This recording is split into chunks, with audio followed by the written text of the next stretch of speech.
বৃদ্ধ বয়সে মা বাবা বৃদ্ধ হয়ে গেলে একটু মা বাবারে ভালোবাসা দিয়েন, মহাব্বত করিয়েন, স্নেহ করিয়েন, পরিপূর্ণ মহাব্বত ভালোবাসা খেদমত করিয়েন। কারণ মা বাবার মতো আপন পৃথিবীতে কেউ না। স্ত্রী বলেন, শ্বশুর বলেন, শাশুড়ি বলেন, যা বলেন, পিতামাতার সমতুল্য কেউ হতে পারে না। এজন্যই কবি বলেছেন, বউ হারালে বউ পাবি রে প্রতি ঘরে ঘরে, মা হারালে মা পাবি না হাজার সাধন করে। বউয়ের কথাই করো না ভাই মাকে অপমান, তোমার গায়ের রক্ত মাংস মায়ের অবদান। এই কথাটা খেয়াল করেছেন একবারও? তুমি যখন মায়ের গর্ভে ছিলা 10 মাস 10 দিন কত কষ্ট করে সেই মায়ের সময়গুলো কেটেছে।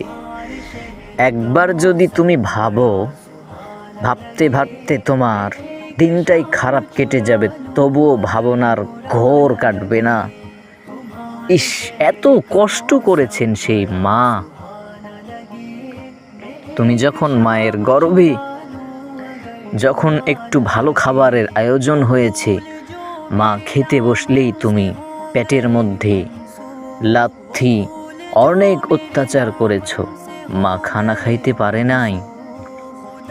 ভাই একটাবার ভাবুন প্লিজ, একবার ওই মা খানার প্লেটটা সরে দিয়ে পেটের যন্ত্রণা থামানোর জন্য ঘরের বারান্দায় এ পাশে একবার ওই পাশে একবার হাঁটা চলাফেরা করেছে।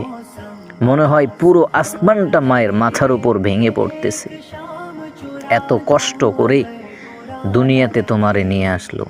মা যখন বিদায় হয়ে চলে যায়, স্বামীর কাছে কান্না করে বলে, স্বামী আমাকে শেষবারের মতো বিদায় দাও, তোমার ঘরে থেকেছি, জানি না সন্তান প্রসবের সময় হয়তো আমি মারাও যেতে পারি, যদি মরিয়া যাই আমার ছেলে মেয়েরে অতি আদর যত্ন করে ভালো মানুষ বানাইও। এই বলে মা যখন বিদায় নেয়, কত কষ্টের মুহূর্ত।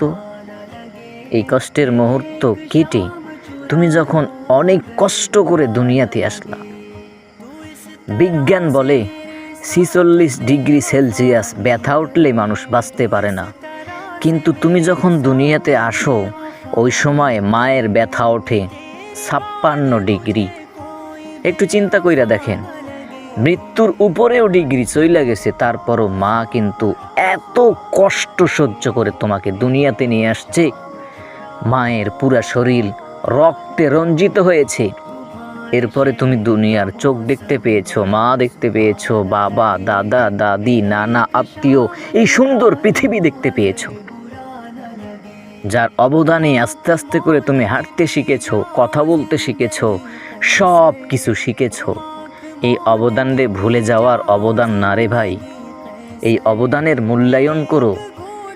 2 দিনের স্ত্রী পাইয়া, 2 দিনের টাকা পয়সার মালিক হইয়া মাকে ভুলে যেও না। মায়ের খেদমত করো, বাবার খেদমত করো।